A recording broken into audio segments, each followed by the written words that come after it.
Hi, Joy Olson, Blockbuster Fundraising, and hey, today we've got 5 strategic fundraising calendar tips for all you experts out there, because right now is the time that you want to strengthen your fundraising strategy with assistance and assessments from experts in the field. And you want to take on the challenge of improving your nonprofit's fundraising strategy. Although this has got to seem daunting, but after all, it can be tough to keep track of all the moving parts of your organization, and even tougher to help guide them to work together. So if you want to try to get ahead, and I know you do, try improving your fundraising efforts by designing a nonprofit fundraising calendar. So now with this tool in hand, you're going to better understand the big picture yourself of your fundraising strategy. And that gives you the power to implement improvements across all levels of your organization. So are you ready right now to build a strategic, comprehensive fundraising calendar for your nonprofit? Well, here are the 5 tips that are going to help you get going. You want to align your calendar with your fundraising strategy. You want to plan your fundraising calendar with data. You're going to determine hard deadlines. You're going to provide teams with fundraising calendar access, and you're going to avoid fundraising overlap. So your nonprofit's perfect fundraising calendar is only a few steps away. So let's dive right now into more detail. First things first, align your calendar with your fundraising strategy. Hey, your fundraising calendar is not just for marking down dates. It should be an extension of your nonprofit's overall fundraising strategy that is both a guide and a blueprint. When designing your calendar, you want to use it to reflect the priorities of your organization. If your nonprofit is focusing on a particular area of improvement, you want to weave those ambitions throughout your calendar. You want to reflect the priorities of your organization in your fundraising calendar. Your fundraising calendar should be reconfigured every time your nonprofit makes changes to its fundraising strategy. For this reason, it's most important for you to closely align the calendar into your fundraising over the first year or two of a big change in strategy. This is when your nonprofit lays the groundwork for future fundraising, and you don't want to lose focus. You can keep your nonprofit on track by setting deadlines for goals. It's difficult to see a goal as tangible if you do not know its endpoint. You can set clear, definitive deadlines for all of your goals in your calendar. This way, your team members can see how much time they have left to help reach the goal, preventing that, well, maybe someday attitude. You want to schedule your strategy check-in dates. Your strategy does not have to be a fixed, unchanging rule book. Your strategy should be flexible, and your calendar should feature set check-in dates where you can take the time to evaluate how well the strategy is working. If changes need to be made, then you can correct course. Build goals upwards. Give each of your departments smaller, more tailored goals that they can achieve in the short term. Then use these goals to get you closer to your broader fundraising goals. For example, a communications department might aim to increase your call to action click-throughs, which could lead to increased donations. You want to set goals for your events. Similarly, you should also set smaller goals that tie in with events on your calendar. This can help you plan out steps towards carrying out an event, as well as help keep event planning on track. An event goal, for instance, might be to mail so many number of constituents with an invitation. An event reminder for your fundraising calendar, and the takeaway here is aligning your calendar with your fundraising strategy lets you take a big picture look at your fundraising efforts and allows you to take a step-by-step approach to achieving your goals. You want to plan your fundraising calendar with data. You wouldn't set your fundraising strategy without consulting data to back it up. So, why would you plan your fundraising calendar without it? When designing your calendar, you need to look into your past data to help set effective dates for your nonprofit's activities. If your organization keeps detailed records of when certain tasks were accomplished or when events were held, you can assess how these activities performed over time. A data analysis graphic comparing fundraising metrics year over year. Perfect. A bonus tip: with the help of nonprofit software solutions, it has never been easier to collect useful fundraising data to help you better plan your fundraising calendar. And by analyzing the past data, nonprofits can better schedule activities. Some things to keep in mind when evaluating your past data include your slow fundraising periods. Some times of years are tough for fundraising. For example, summer is generally a slow time for fundraising. Design your calendar to avoid your slow periods or supplement them with more fundraising during historically successful periods. Your annual events. Does your organization hold annual events? Do you tend to hold fundraisers around the same time each year? Well, your constituents might expect fundraisers to come at certain times of year, and your data should guide your calendar in implementing a fixed event schedule. Event performance. Do certain events or fundraisers perform better than others? By evaluating performance data, you can pick and choose the types of events that you hold by seeing what worked for your nonprofit in the past. You can evaluate performance using metrics like retention rates, number of donations, event attendance. Takeaway here is when drafting your fundraising calendar, leverage your existing data to help schedule activities. You can use the data to pick event dates as well as plan what types of events to hold. Next, you want to determine hard deadlines for your fundraising calendar. Maintaining hard deadlines can ensure that your nonprofit runs efficiently and stays on track with your fundraising strategy. Keeping a comprehensive fundraising calendar can help you enforce these hard deadlines as well as strategize how you set them. You should set hard deadlines for a variety of activities. Ready? Events.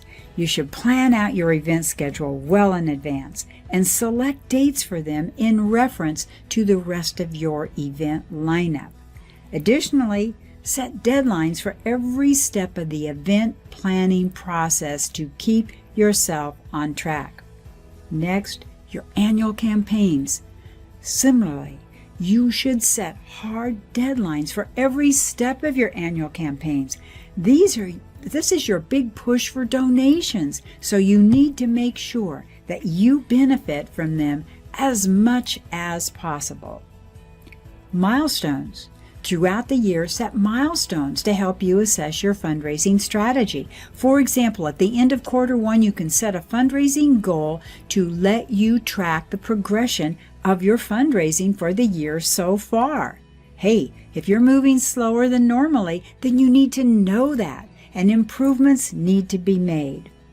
Next, board and budget meetings. Setting deadlines for board and budget meetings also helps keep your nonprofit on track. If there are any issues that need to be addressed, getting together with your team will help bring problems to light.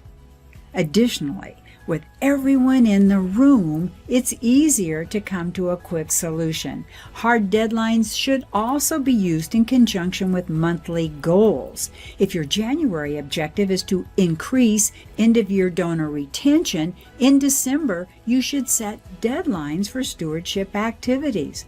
So the takeaway here is, not only do hard deadlines act as a motivator, but they also help break down larger goals into more manageable short-term tasks.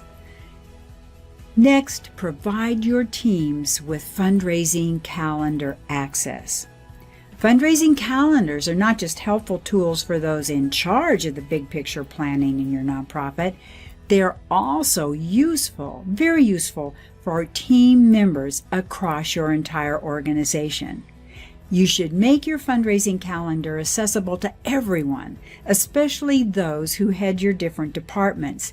You want your team members to be able to see how their work fits in with everyone else's and how their efforts are getting you closer to achieving long-term goals.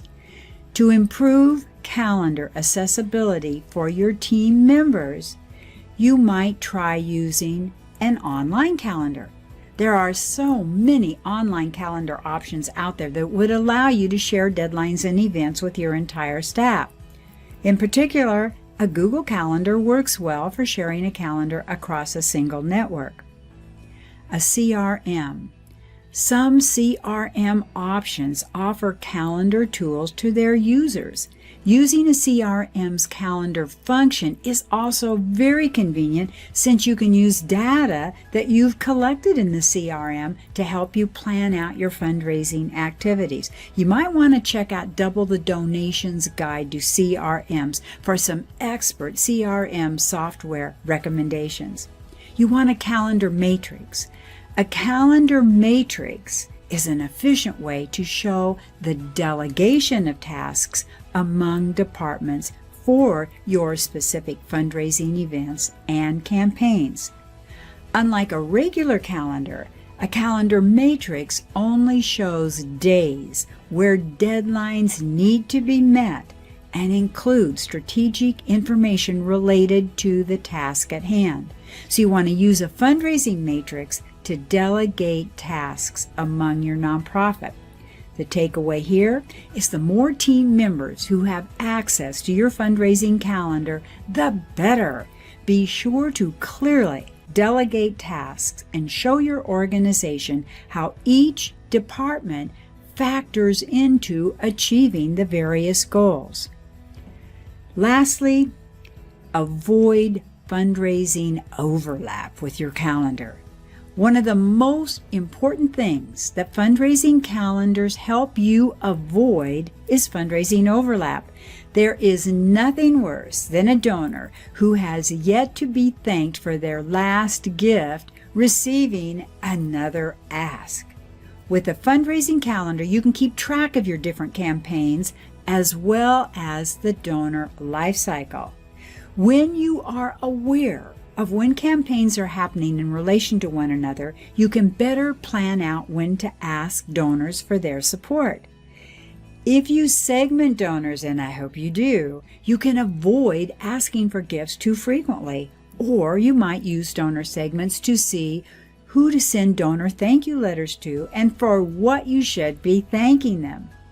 Your nonprofit might segment individuals by recent donors, major donors, new donors, planned donors, event attendees.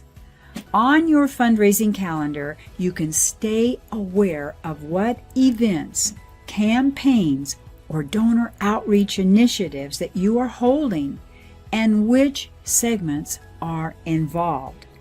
This really helps you personalize your donor engagement, which in the end will make your donors more likely, so much more likely, to continue to give to your organization. So the takeaway here is, with your fundraising calendar, you can better manage your donor segments by keeping track of your nonprofit's campaign.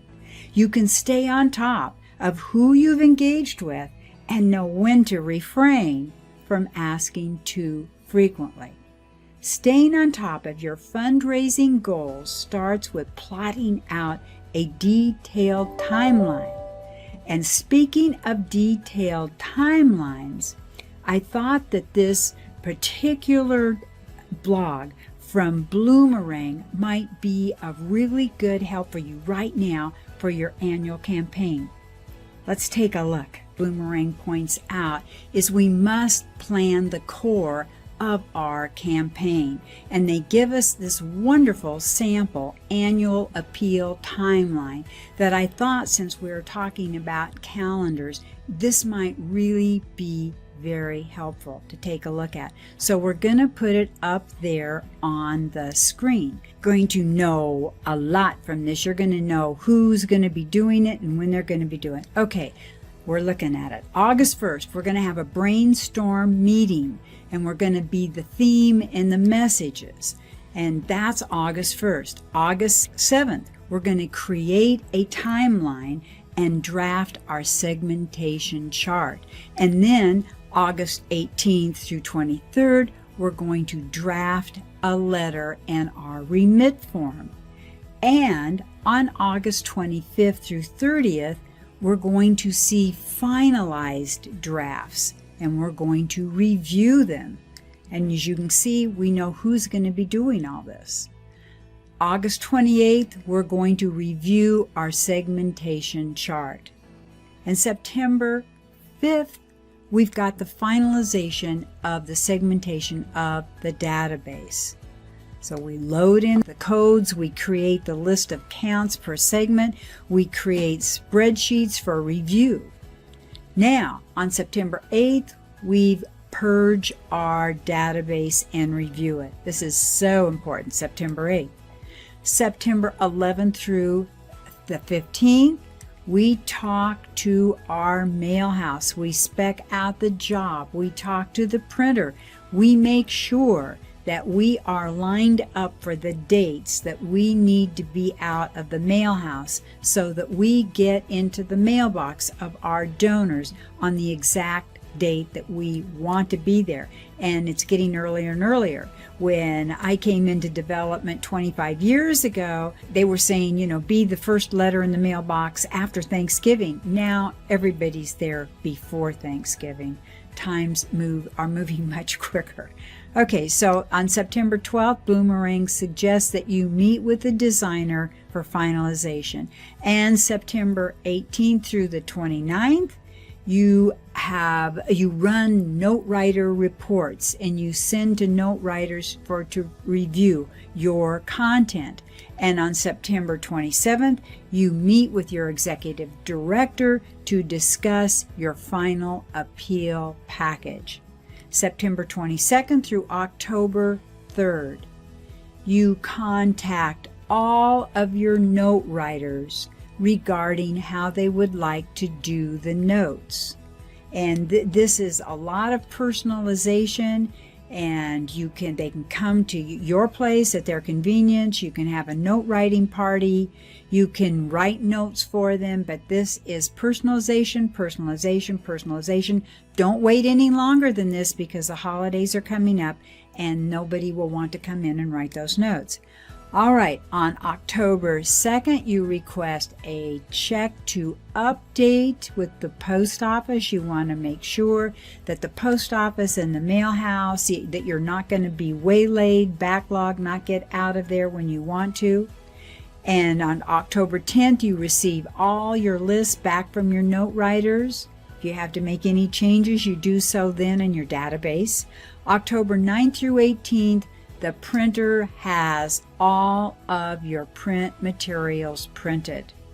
October 16th through 20th, you can pull your segments by appeal code. And you do your final segment review, you have your zip file, and you send your data to the mail house. And if you need to then, between the 16th and the 20th, you run newly updated note writing lists. October 27th, Bloomerang says, the mail house they deliver the prepared items back to you. You set it up in your conference room, and you make sure that everything is perfect. And then October 30th, you draft and produce your thank you letters and inserts. November 1 through 2, you assign follow-up calls to your board and development committee members, and you prepare more information for note writers and callers. And on November 7th, you generate a list of donors who have made annual gifts since their codes were pulled, and you delete that appeal code from their database. November 10th, you drop your bulk segments from the mailhouse. November 17th, you drop your first class segments by taking the envelopes to the post office. November 18th through the 22nd, you write staff appeals, you get labels from human resources, you assemble and distribute, and that is a great annual appeal timeline to give you an idea how you can actually get in and be ready. And you can use this and you can modify it, of course, for your own use. And the core components of your annual appeal planning is you want to brainstorm the theme, you want to brainstorm your message and your package elements, because this is your opportunity to think about your vision, your mission, and values from the perspective of what truly matters to your constituents. What's in it for them to be invested with you? What areas do they earmark their giving for? What articles of yours do they read and share?